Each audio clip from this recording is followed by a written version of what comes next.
going to talk today about some work that my lab's been doing trying to understand rare diseases using machine learning approaches. And for those of you who use machine learning on a day-to-day basis, you probably already know this. For those of you who maybe don't use machine learning as frequently, I'm going to hate to break this to you. But unfortunately, machine learning isn't magic, which is very disappointing, because what we'd like is sort of a method that no matter what we do, always works and always gives us good and useful results.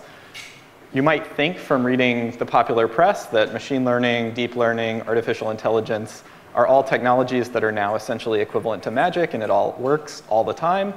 Unfortunately, in our experience, this isn't true.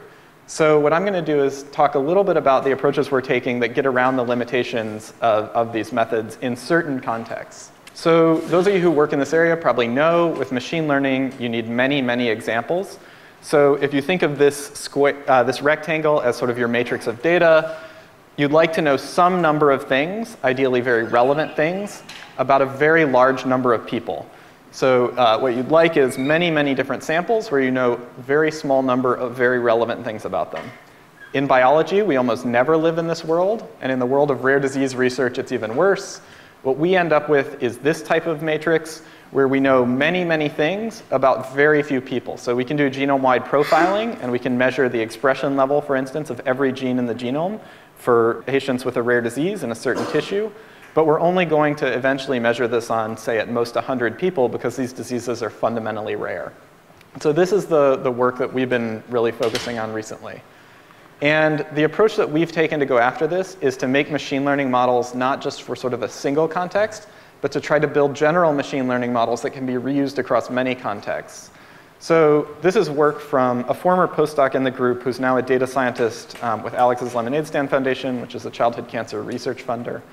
And what she did when she joined the lab was just ask the simple question is, do we have to actually build a machine learning model on a data set from the disease of interest, or can we sidestep it? So her hypothesis was that the way living systems work, so biological patterns, these patterns will be consistent across many different systems.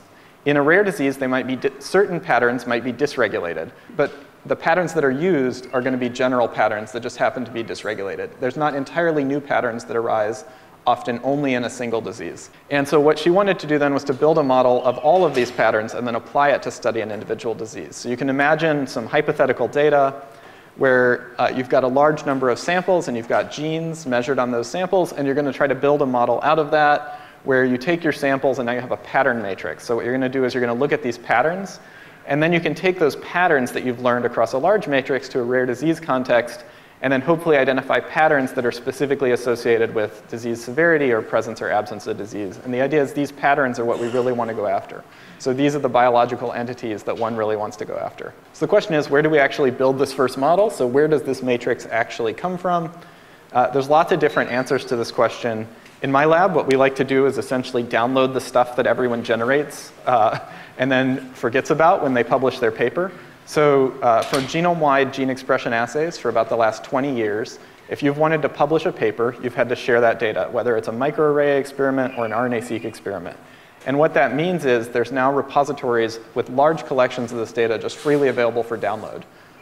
So that's what we're using here. So it's not an intentionally created experiment. It's sort of this unintentional experiment of what human cell biologists and clinicians have generated over the last 2 decades. And we're actually going to use a specific instance of this